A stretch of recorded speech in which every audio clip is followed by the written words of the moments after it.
तो मैं आपको कोरे कागज पे लिख के दे रहा हूँ, आप सीबीआई जांच कराओ, सीसीटीवी की जो फुटेज है आप वो निकलवा लो। जिन लोगों को वहाँ पे मारा गया है वो चेहरे वहाँ पे होंगे नहीं, जो पत्थरबाजी वाले बंदे हैं। अजी आप क्या बात कर रही है मैडम, 10-10 रुपए की मुस्लिम टोपी मिलती है, किसी को भी पहना दो और भीड़ में भेज दो, वो तो मुसलमान हो गए। आप मुझे बात बताओ, किस मुसलमान में इतना गुद्दा बचा है कि जो लगातार पिछले 10 साल से देख रहा है कि यहाँ से पत्थर चलेंगे, उसके बाद पुलिस आएगी, आंसू गैस के गोले छोड़ेगी, 2-4 का मर्डर होगा, हम तो मर्डर ही बोलेंगे, संविधान के खिलाफ हो रहा है, मर्डर होगा, और उसके बाद आपको देखने को मिलेगा कि मुसलमान आंदोलन करेंगे, फिर बुलडोजर निकलेगा, उनके घरों में बुलडोजर चलेगा, 20-25 मुसलमानों को उठाएंगे, उस पर एनएसए लगाएंगे। ये तो बड़ा सिंपल सा फॉर्मूला बन गया है। जैसे एक ही पैटर्न से, जैसे हम किसी ढाबे में जाते हैं तो एक ग्रेवी बना के रखी होती है, उसी ग्रेवी में दाल का तड़का, उसी ग्रेवी में पनीर का तड़का, उसी ग्रेवी में तुम्हें जो चाहिए वो नीचे से 2 करछी घुमाएंगे, और अगर आपको कोई ज़्यादा पकानी बढ़िया वाली चाहिए तो 3 करछी डाल देंगे। पर वही वाली बात है, एक सेम फार्मूला चलता आ रहा है कि भैया यहाँ से रथ यात्रा निकलेगी, मस्जिद के बाहर जाएगी, डीजे बजेंगे, वहाँ से मुसलमान आएंगे, वो पत्थर मारेंगे, फिर पुलिस आएगी, फिर सीबीआई जांच कुछ नहीं होगी, और उसके बाद सीधा बुलडोजर चलेगा और सारा तबाह। ये 2 छोटे-छोटे बच्चे खड़े हैं, अगर ये हिंदू मुसलमान के होंगे तो आज ये साथ में खेल रहे हैं, पर थोड़े दिन बाद इनके बीच में इतनी नफरत हो जाएगी कि ये बोलेंगे भैया तू तो राम वाला, मैं अल्लाह वाला, इनके बीच में भी नफरत बोली जाएगी। नमस्कार, आप देख रहे हैं द जनता लाइव, मैं हूं कशिश आपके साथ। देखा जाए यहाँ पर तो संभल का मामला किस तरीके से साफ तौर पे देखने को मिल रहा है। यहाँ पर 6 लोगों की मौत हो जाती है, लेकिन उसके बावजूद भी यहाँ पर कोई एक्शन नहीं लिया जाता। यहाँ पर सर्वे करने जाते हैं, तारीख बता दी जाती है, लेकिन उसके बावजूद भी एक अलग तारीख पे जाते हैं जो 24 तारीख है। लेकिन यहाँ पर किस तरीके से पूरा संगठन एक साथ में होता है और उस पर दंगा यहाँ पर भड़क जाता है, दंगा ही कहेंगे इसे जब लोगों की यहाँ पर मौत हो जाती है। तो इस पर चर्चा करने के लिए आखिरकार क्या होने वाला है देश में, क्या हो सकता है, इतनी सारी परिस्थितियाँ क्यों बदलती जा रही है, इस सारे मुद्दे पर बातचीत करने के लिए हमारे साथ यहाँ पर निशानी जी मौजूद है। तो सर पहले तो आपका स्वागत है यहाँ पर। आपने सुना होगा, आपने देखा होगा सर को अलग अलग मुद्दों पर बातचीत करते हुए, अपनी बात रखते हुए, तो इस मुद्दे पर भी चर्चा यहाँ पर करेंगे। सीधा सवाल तो यही है कि जब 19 तारीख को सर्वे के लिए चले गए थे, 24 तारीख को एक संगठन के साथ जाने की क्या जरूरत पड़े? देखिए सबसे बड़ी बात यह है कि आपने ये चीज़ देखी, जाते हुए जय श्री राम के नारे लग रहे हैं, तो आप मुझे ये बात बताइए कि कौन सी ऐसी कमेटी है सरकारी जो धार्मिक एजेंडा फैलाएगी?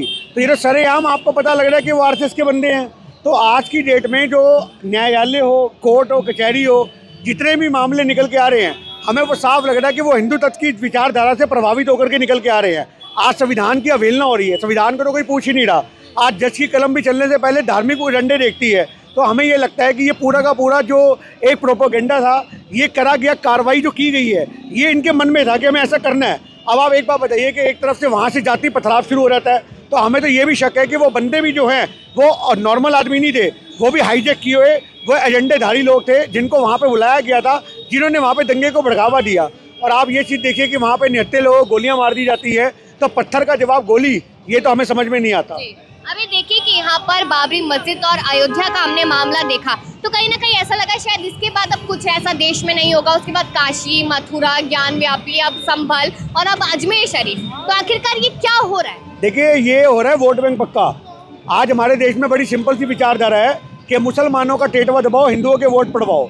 आज एक सिंपल सा सूत्र इनको मिला हुआ है कि हमें क्या करना है। आज जो दूसरी पार्टियां हैं, कांग्रेस पार्टी है और दूसरी पार्टी हैं, तो वो एजेंडे बनाते हैं कि हमें विकास कैसे करना है, ये एजेंडे बनाते हैं कि हमें मुसलमानों को प्रताड़ित कैसे करना है, क्योंकि मुसलमान प्रताड़ित होगा तो जो इनके अंधभक्त हैं वो खुश होंगे और वो खटका दबा देंगे। तो आज वोट बैंक का सिंपल फॉर्मूला यही है, अगर आपको हिंदू तत्व की राजनीति करनी आती है तो आप करो, आप जीतोगे। आप जितनी नफरत फैलाओगे हिंदू मुसलमान में, उतना आपका वोट पक्का होगा। तो ये वोट बैंक की राजनीति है। अभी संभल की आग खत्म नहीं हुई और एक अभी अजमेर शरीफ की चिंगारी और लगा दी। तो ये जो चिंगारी लगाई गई है, आपको मैं ये भी बता दूं, ये होगा कुछ भी नहीं। अभी ना तो संभल में कुछ होगा, ना ज्ञानवापी के मुद्दे में कुछ होगा। ये अधूरे मुकदमे जो हैं ये कोर्ट में चले जाएंगे। इन्होंने वहाँ पे मस्जिदों में जाने से रोक लगानी है, चाहे दरगाहें हैं वहाँ पे रोक लगानी है कि वहाँ पे आवाजाही कम हो जाए। उसको एक डिस्प्यूट, जैसे होता है ना, एक डिस्प्यूट प्रॉपर्टी होती है, तो एक ऐसे डिस्प्यूटेड धार्मिक स्थल बना के छोड़ देने हैं, ना वहाँ हिंदू जाए ना मुसलमान जाए, वो कोर्ट में मुकदमा सड़ता रहे और उसके बाद आने वाले समय में उसको चुनावी मुद्दा बना करके फिर फायदा लिया जाए। लेकिन यहाँ पर ये देखिए कि जो संभल वाला मुद्दा है, एक ही दिन में यहाँ पर जो वकील है वो सोचते हैं कि यहाँ पर भगवान दबे हो सकते हैं, मंदिर हो सकता है, उसके बाद याचिका दायर होती है, कोर्ट एक्सेप्ट कर लेता है, वहाँ पर वो लोग सर्वे के लिए भी चले जाते हैं। तो एक ही दिन में इतना कुछ हो जाना क्या लगता है? देखिए सबसे बड़ी बात है, आप एक दिन की बात कर रहे हैं, रात को कोर्ट खुलवा के मुकदमे सोल्व कर देंगे। आज की डेट में ये कुछ नहीं है, ये जिसकी लाठी उसकी भैंस। इनके पास अपना जो वोट बैंक है, सरकार इनकी है, प्रशासन इनका है, न्यायालय इनके हैं, जहाँ इन्होंने कलम चलवानी है वहाँ चलवाएंगे। आपने अयोध्या वाले मुद्दे में देख लिया होगा कि जज साहब बोलते हैं कि जी मेरे को तो रात को कुछ समझ नहीं आ रहा था, मैं फैसला क्या दूं, मैं मंदिर में जाके बैठा, राम जी की कृपा हुई, मैंने फैसला सुना दिया। जिस देश के अंदर कोर्ट कचहरी भी राम जी की कृपा से चलेंगे, तो आप ये बात बताओ फिर मंदिर से क्या चलेगा। तो ये आपको समझना पड़ेगा कि जज साहब हैं, वो भी जज साहब आज धार्मिक होकर के अगर फैसले सुनाएंगे तो संविधान की क्या जरूरत है, क्या जरूरत है संविधान की, आप मुझे ये बात बताइए। आज संविधान की किताब को बंदी कर दिया जाना चाहिए। आज जो भी मुकदमे हो वो मंदिर और गुरुद्वारे में बैठ के सॉल्व हो जाने चाहिए, ये सबसे बड़ा मुद्दा है। तो संविधान पे लगातार चर्चा होती है, कहा जाता है संविधान खतरे में है। उधर राहुल गांधी कहते हैं संविधान की किताब लेकर कि मोदी जी ने पढ़ा नहीं है। तो क्या इसमें आप क्या समझते हैं कि संविधान पढ़ा नहीं है या संविधान खतरे में है, क्या है? देखिए, संविधान की धारा इनको पता ही नहीं है। ये संविधान से देश थोड़ी ना चला रहे हैं, ये तो बंद कमरे में अडानी अंबानी की पॉलिसी से देश चला रहे हैं। जो अडानी ने पहुंचा दिया, जो अंबानी ने मुकदमा पहुंचा दिया, जो पर्चे पहुंचा दिए, वो साइन होंगे और वही इम्प्लीमेंट होंगे। आपको क्या लग रहा है कि संभल का मुद्दा आपको क्या मुसलमानों को, क्योंकि वोट तो हो गए, इलेक्शन तो हो गए, ये क्यों किया गया? अडानी का मुद्दा दबाना था क्योंकि इसकी गिरफ्तारी की मांग लगातार उठ रही थी, तो मीडिया से अडानी को गायब करना था, तो संभल को जिंदा करना बहुत जरूरी था। और आज सही मायने में इनडायरेक्टली जो ये मुकदमा हुआ है, जो ये मर्डर हुए हैं 5 के 5, अगर आप सीबीआई जांच करवा लोगे तो मैं आपको कोरे कागज पे लिख के दे रहा हूँ, आप सीबीआई जांच कराओ, सीसीटीवी की जो फुटेज है आप वो निकलवा लो। जिन लोगों को वहाँ पे मारा गया है वो चेहरे वहाँ पे होंगे नहीं, जो पत्थरबाजी वाले बंदे हैं। अजी आप क्या बात कर रही है मैडम, 10-10 रुपए की मुस्लिम टोपी मिलती है, किसी को भी पहना दो और भीड़ में भेज दो, वो तो मुसलमान हो गए।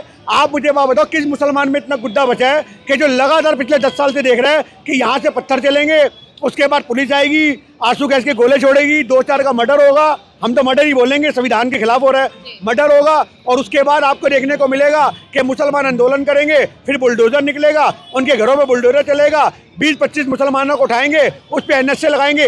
ये तो बड़ा सिंपल सा फॉर्मूला बन गया है। जैसे एक ही पैटर्न से, जैसे हम किसी ढाबे में जाते हैं तो एक ग्रेवी बना के रखी होती है, उसी ग्रेवी में दाल का तड़का, उसी ग्रेवी में पनीर का तड़का, उसी ग्रेवी में तुम्हें जो चाहिए वो नीचे से 2 कड़छी घुमाएंगे, और अगर आपको कोई ज़्यादा पकानी वाली बढ़िया वाली चाहिए तो 3 कड़छी डाल देंगे। पर वही वाली बात है, एक सेम फार्मूला चलता आ रहा है कि भैया यहाँ से रथ यात्रा निकलेगी, मस्जिद के बाहर जाएगी, डीजे बजेंगे, वहाँ से मुसलमान आएंगे, वो पत्थर मारेंगे, फिर पुलिस आएगी, फिर सीबीआई जांच कुछ नहीं होगी, और उसके बाद सिर्फ बुलडोजर चलेगा और सारा तबाह। कहते हैं ना कि बुलडोजर चलाने से यहाँ पर न्याय फटाफट मिल जाता है, और योगी सरकार में तो ये कहा जाता है कि कानून व्यवस्था बहुत स्ट्रांग है, 1 नंबर की है ये कानून व्यवस्था। ये कानून व्यवस्था है कि आप निहत्थे लोगों को गोलियां मार दोगे? आप मुझे बात बताओ, इसको आप कानून व्यवस्था कहती है? इसको तानाशाही कहते हैं मैडम, इसे कानून व्यवस्था नहीं। कानून व्यवस्था उसको कहते हैं कि वहाँ पे जो पत्थर मार रहे थे तुम टुकड़ियाँ बुलाते, किसने मना करा? तुम वहाँ पे सीआरपीएफ के जवान उतारते, और जवान उतारने के बाद उन बंदों को गाड़ियों में भर भर के लेके जाते। अरे पत्थर का जवाब बंदूक कैसे हो सकती है? कैसे हो सकती है?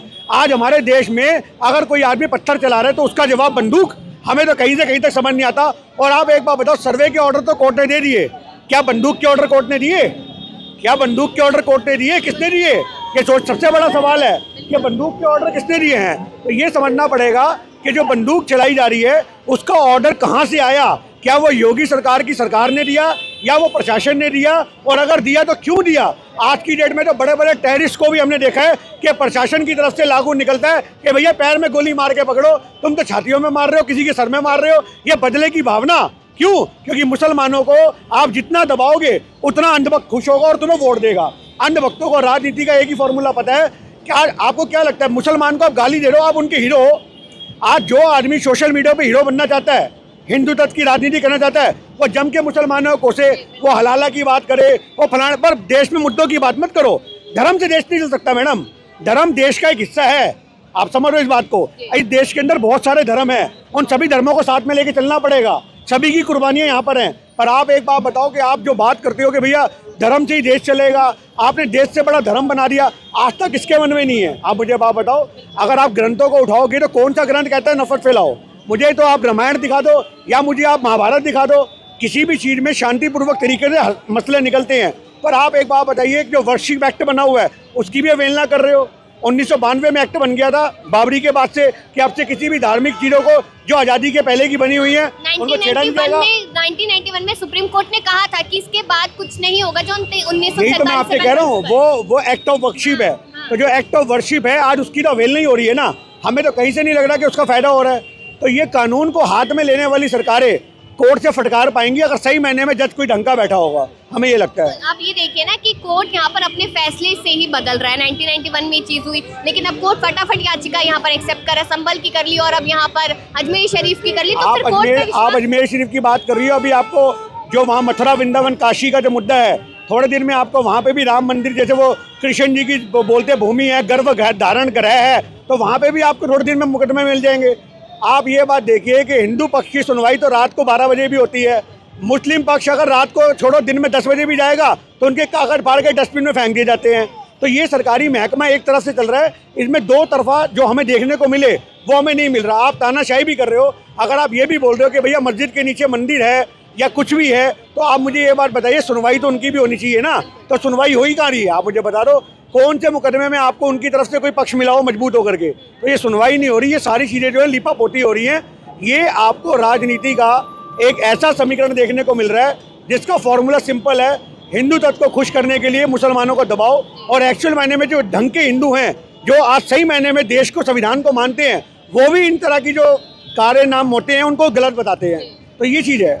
लेकिन आप ये देखिए कि यहाँ पर पुलिस कर्मियों का हमने देखा कि 24 तारीख को क्या कुछ यहाँ पर हुआ, और अब उन्हीं पुलिस को यहाँ पर कहा जा रहा है कि 8 जनवरी तक आप लोगों को सुरक्षा देनी है। यहाँ पे आज जुम्मे का दिन था और जुम्मे के दिन पे आपको सुरक्षा देनी है, यकीन कर सकते हैं। ये आपको सबसे बड़ी बात ये है कि जिस देश में पुलिस को सुरक्षा की जरूरत पड़ रही हो, तो वो देश में आप एक तरफ नैरेटिव सेट कर रहे हो कि भैया ये तो सही में आतंकवादी है, तो मैं गोलियां मार देंगे। आज पुलिस को भी पुलिस प्रोटेक्शन मिल रही है, तो आम आदमी फिर कहाँ सेफ है, आप बताओ।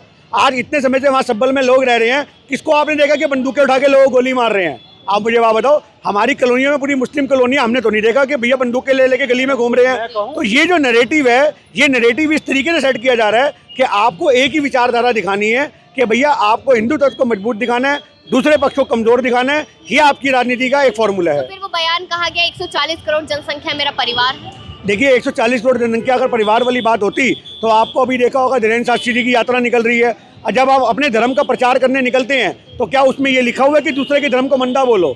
अब वो ये कहते हैं कि भैया आप अगर 100 करोड़ हो और 1 करोड़ अगर आप सड़कों पे नहीं आओगे तो आपके जो धर्म है वो खतरे में हो जाएंगे, आपकी बहन बेटे को उठा के ले जाएंगे। क्या किसी साधु संत का ऐसा बयान होना चाहिए? मुझे नहीं लगता ऐसा बयान होना चाहिए, मैं उसकी भी कड़ी निंदा करता हूँ। जो हिंदू खतरे में है तो कहीं ना कहीं हिंदू फिर तो डरेगा ना मुसलमान। देखिए आपको मैं साफ बता दूं, खतरे में सिर्फ कुछ नहीं है, संविधान खतरे में है, क्योंकि देश संविधान से चलेगा। अगर देश में कानून व्यवस्था है, सरकारें आपकी हैं, उन सरकारों के आपके होने के बावजूद भी आप देश में एक प्रशासन को ढंग से नहीं चला पा रहे, बंदूक की नोक पे प्रशासन को चलवाओगे तो आपको सही मायने में देश में लोगों की जान खतरे में मिलेगी। आज जितने भी देश में दंगे होते हैं, किसी नेता का बच्चा नहीं मरता, यहाँ खड़े हुए आम लोग जो होते हैं वो मरते हैं, और इनको मरवाने का जो जिम्मा है ये नेताओं के सर है। ये नेताओं के द्वारा सरेआम हत्या होती है, और इन हत्याओं में हिंदू और मुसलमान के बच्चे मरते हैं, किसी के नहीं मरते।